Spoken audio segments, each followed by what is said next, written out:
ജമാഅത്തെ ഇസ്ലാമിയുടെയും മറ്റു സംഘങ്ങളുടെയും പ്രവർത്തനത്തിന്റെ ഫലമായും സന്ദേശ പ്രചരണത്തിന്റെ ഫലമായും ദീനിന്റെ പ്രബോധനം എന്ന് പറയുന്നത് ഉലമാക്കന്മാർ അമ്പിയാക്കന്മാരെ പോലെ തന്നെ ഇറങ്ങി നടന്നുകൊണ്ട് രാജ്യത്തിന്റെ അവസ്ഥ നോക്കാതെ, രാജ്യത്തിന്റെ പരിസ്ഥിതി നോക്കാതെ, ഭൂരിപക്ഷ ന്യൂനപക്ഷ ഭേദം നോക്കാതെ ഒന്നിച്ചിറങ്ങിയിട്ട് ദീനിനെ പ്രബോധനം ചെയ്യുന്ന ഒരു സ്ഥിതിവിശേഷത്തിൽ എത്തണം എന്ന് ഇവിടെ പറഞ്ഞു പരത്തുന്നതും അത് ജനങ്ങൾക്കിടയിൽ ഇറക്കുന്നതും എത്ര പ്രയാസകരമാണ്, എത്ര ദുരന്തം സൃഷ്ടിക്കുന്ന ഇടപാടാണ് നിങ്ങൾ നോക്കുക.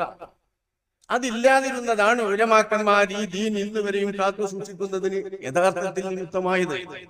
മുസ്ലിമീങ്ങൾ അവരുടെ ഇസ്ലാമിന്റെ ചര്യകളും ആചാരങ്ങളും ഒക്കെ ശരിയായ രീതിയിൽ നിലനിർത്തിക്കൊണ്ട് മുന്നോട്ട് പോകുന്നു. അങ്ങനെ അവരുടെ ദീനിന്റെ ചിട്ടകളും ദീനിന്റെ ആരാധനകളും ലോകത്തെ ബോധ്യപ്പെടുത്തുന്നു. ജുമുഅകളും ജമാഅത്തുകളും എല്ലാം പരമാവധി ഉണ്ടാക്കാൻ പറ്റുന്നിടത്തെല്ലാം ഉണ്ടാക്കിയിട്ട് ഇവിടെ ഇസ്ലാമിനെ ശ്രദ്ധേയമാക്കുകയും ശ്രദ്ധിക്കപ്പെടുകയും ചെയ്യുന്നത്